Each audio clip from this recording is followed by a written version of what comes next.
Tuhan, pakailah hidupku selagi aku masih kuat.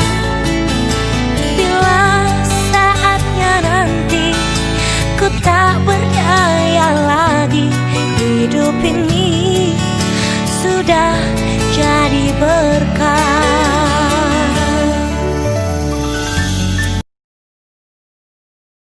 Sahabat, hari ini kita akan mempelajari materi yang berjudul Upaya Mempertahankan Kemerdekaan Indonesia. Sebelum pembelajaran dimulai, pastikan sahabat sudah mengklik tombol subscribe dan mengaktifkan notifikasinya, sehingga sahabat dapat menjadi lebih tahu dengan pembelajaran-pembelajaran berikutnya. Setelah proklamasi kemerdekaan Indonesia 17 Agustus 1945, seharusnya bangsa Indonesia telah merdeka dan terbebas dari segala bentuk penindasan serta penjajahan. Namun kenyataannya tidak demikian. Bangsa Indonesia masih perlu berjuang mempertahankan kemerdekaan Indonesia. Mengapa ya? Setelah proklamasi kemerdekaan Indonesia 17 Agustus 1945, bangsa Indonesia ternyata masih terus berjuang mempertahankan kemerdekaan Indonesia dari gangguan bangsa asing yang datang, seperti dari pemerintahan Belanda. Pasukan Belanda kembali datang ke tanah air. Kedatangan ini disambut dengan berbagai bentuk perlawanan oleh bangsa Indonesia. Sehingga sejak tahun 1945 sampai 1950 telah terjadi berbagai macam pertempuran di berbagai daerah antara pihak Indonesia dengan pihak Belanda yang dibantu oleh pasukan Inggris. Berikut ini adalah beberapa pertempuran yang dilakukan sebagai upaya mempertahankan kemerdekaan Indonesia. 1. Pertempuran Surabaya. 2. Pertempuran Medan Area. 3. Pertempuran Ambarawa. Dan yang keempat, peristiwa Bandung Lautan Api. Berikut ini penjelasannya. 1. Pertempuran Surabaya. Bismillahirrahmanirrahim. Merdeka! Saudara-saudara, rakyat jelata di seluruh Indonesia, terutama saudara-saudara penduduk kota Surabaya, kita semuanya telah mengetahui bahwa hari ini tentara Inggris telah menyebarkan pamflet-pamflet yang memberikan suatu ancaman kepada kita semua. Kita diwajibkan untuk dalam waktu yang mereka tentukan menyerahkan senjata-senjata yang telah kita rebut dari tangannya tentara Jepang. Mereka telah minta supaya kita datang pada mereka itu dengan mengangkat tangan. Mereka telah minta supaya kita semua datang pada mereka itu dengan membawa bendera putih, tanda bahwa kita menyerah kepada mereka. Saudara-saudara, di dalam pertempuran-pertempuran yang lampau, kita sekalian telah menunjukkan bahwa rakyat Indonesia di Surabaya, pemuda-pemuda yang berasal dari Maluku, pemuda-pemuda yang berasal dari Sulawesi, pemuda-pemuda yang berasal dari Pulau Bali, pemuda-pemuda yang berasal dari Kalimantan, pemuda-pemuda dari seluruh Sumatera, pemuda Aceh, pemuda Tapanuli, dan seluruh pemuda Indonesia yang ada di Surabaya ini, di dalam pasukan-pasukan mereka masing-masing, dengan pasukan-pasukan rakyat yang dibentuk di kampung-kampung, telah menunjukkan satu pertahanan yang tidak bisa dijebol, telah menunjukkan satu kekuatan sehingga mereka itu terjepit di mana-mana. Hanya karena taktik yang licik daripada mereka itu, saudara-saudara, dengan mendatangkan presiden dan pemimpin-pemimpin lainnya ke Surabaya ini, maka kita tunduk untuk memberhentikan pertempuran. Tetapi pada masa itu mereka telah memperkuat diri, dan setelah kuat, sekarang inilah keadaannya. Saudara-saudara, kita semuanya, kita bangsa Indonesia yang ada di Surabaya ini, akan menerima tantangan tentara Inggris itu. Dan kalau pimpinan tentara Inggris yang ada di Surabaya ingin mendengarkan jawaban rakyat Indonesia, ingin mendengarkan jawaban seluruh pemuda Indonesia yang ada di Surabaya ini, dengarkanlah ini, tentara Inggris. Ini jawaban kita. Ini jawaban rakyat Surabaya. Ini jawaban pemuda Indonesia kepada kau sekalian. Hei, tentara Inggris, kau menghendaki bahwa kita ini akan membawa bendera putih untuk takluk kepadamu. Kau menyuruh kita mengangkat tangan datang kepadamu. Kau menyuruh kita membawa senjata-senjata yang telah kita rampas dari tentara Jepang untuk diserahkan kepadamu. Tuntutan itu, walaupun kita tahu bahwa kau sekalian akan mengancam kita untuk menggempur kita dengan seluruh kekuatan yang ada, tetapi inilah jawaban kita. Selama banteng-banteng Indonesia masih mempunyai darah merah yang dapat membuat setarik kain putih, merah dan putih, maka selama itu tidak akan kita mau menyerah kepada siapapun juga. Saudara-saudara rakyat Surabaya, siaplah, keadaan genting. Tetapi saya peringatkan sekali lagi, jangan mulai menembak. Baru kalau kita ditembak, maka kita akan ganti menyerang mereka itu. Kita tunjukkan bahwa kita ini adalah benar-benar orang yang ingin merdeka. Dan untuk kita, saudara-saudara, lebih baik kita hancur lebur daripada tidak merdeka. Sebelum kita tetap merdeka atau mati. Dan kita yakin, saudara-saudara, pada akhirnya pastilah kemenangan akan jatuh ke tangan kita. Sebab Allah selalu berada di pihak yang benar. Percayalah, saudara-saudara, Tuhan akan melindungi kita sekalian. Allahu Akbar, Allahu Akbar, Allahu Akbar. Merdeka!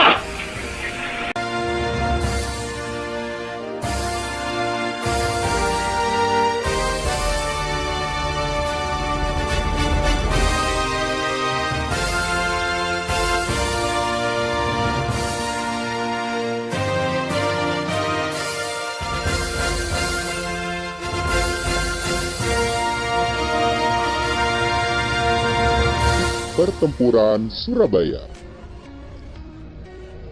Pertempuran Surabaya berlangsung pada tanggal 27 Oktober sampai 20 November 1945. Puncaknya pada tanggal 10 November 1945. Adapun penyebab pertempuran ini mencapai puncaknya karena Inggris mengeluarkan ultimatum pada tanggal 9 November 1945 yang meminta rakyat Surabaya menyerahkan senjatanya ke tempat-tempat yang telah ditentukan oleh Inggris dan menyerahkan diri dengan mengangkat senjata.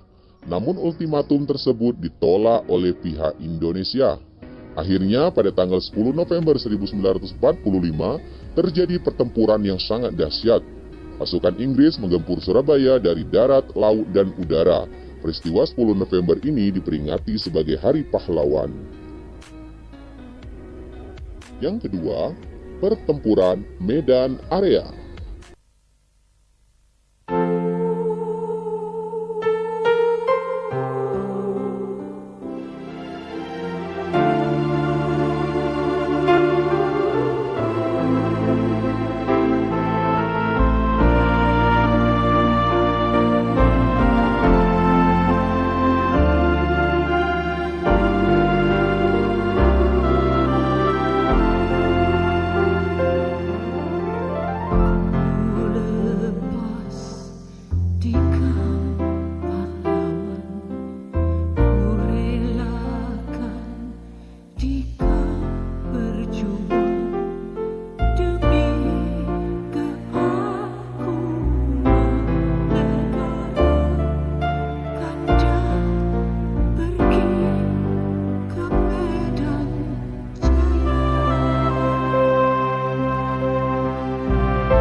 Medan Area terjadi pada bulan April tahun 1946.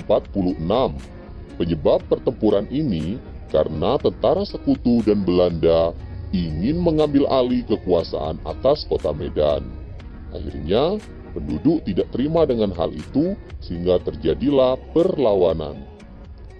Yang ketiga adalah pertempuran Ambarawa.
pertempuran Ambarawa terjadi tanggal 20 Oktober sampai 15 Desember 1945. Penyebab terjadinya pertempuran ini karena perlawanan pasukan Tentara Keamanan Rakyat terhadap upaya pasukan sekutu untuk menduduki Ambarawa dan sekitarnya dan mengembalikan kekuasaan Belanda di Indonesia melalui Nica. Untuk mengenang pertempuran Ambarawa, dibangunlah sebuah monumen bernama Monumen Palagan Ambarawa. Dan yang keempat adalah peristiwa Bandung Lautan Api.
Peristiwa Bandung Lautan Api terjadi pada tanggal 23 Maret tahun 1946. Penyebabnya karena dikeluarkannya ultimatum oleh sekutu yang mengandung perintah untuk mengosongkan bagian utara kota Bandung dari rakyat Indonesia. Ultimatum tersebut mendorong tentara Republik Indonesia untuk melakukan operasi Bumi Hangus Bandung bagian selatan untuk mencegah tentara sekutu dan Nica menggunakan semua fasilitas sebagai markas mereka. Tahukah sahabat, upaya mempertahankan kemerdekaan Indonesia tidak hanya dilakukan melalui pertempuran, namun juga dilakukan melalui jalur diplomasi, perjanjian, dan perundingan, seperti Perjanjian Linggarjati, Perjanjian Renville, Perjanjian Rumroyen, dan Konferensi Meja Bundar.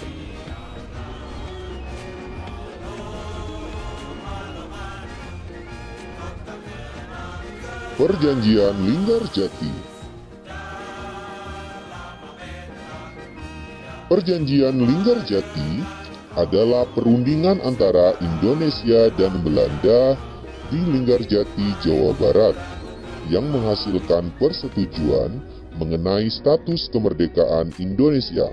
Perjanjian tersebut ditandatangani secara sah oleh kedua negara pada 25 Maret 1947. Namun perjanjian tersebut tidak berjalan mulus, sehingga pada tanggal 21 Juli 1947 meletuslah agresi militer Belanda I.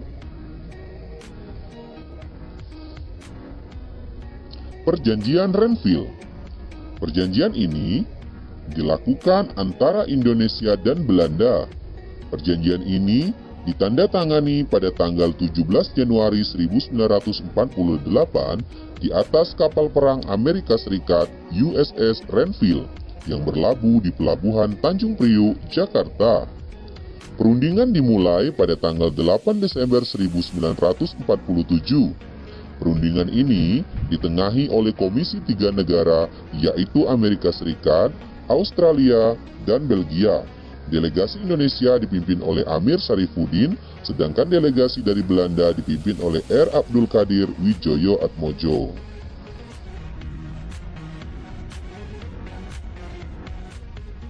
Perjanjian Rumroyen. Perjanjian ini dimulai pada tanggal 14 April dan ditandatangani pada tanggal 7 Mei 1949 di Hotel Des Indes, Jakarta. Nama perjanjian ini diambil dari kedua pemimpin delegasi, yaitu Muhammad Rum dan Herman van Royen. Tujuan perjanjian ini adalah untuk menyelesaikan beberapa masalah mengenai kemerdekaan Indonesia sebelum konferensi meja bundar di Den Haag.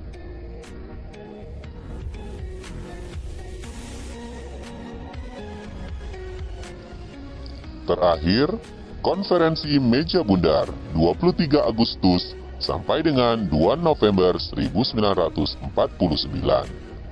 Hasil dari konferensi meja bundar adalah sebagai berikut. 1. Belanda mengakui Republik Indonesia Serikat sebagai negara merdeka dan berdaulat. 2. Status Irian Barat diselesaikan dalam waktu setahun sesudah pengakuan kedaulatan. 3. Akan dibentuk Uni Indonesia Belanda. 4. RIS mengembalikan hak milik Belanda dan memberikan hak konsesi dan izin baru untuk perusahaan-perusahaan Belanda. Dan yang kelima, pengambil alihan utang Hindia Belanda oleh Republik Indonesia Serikat.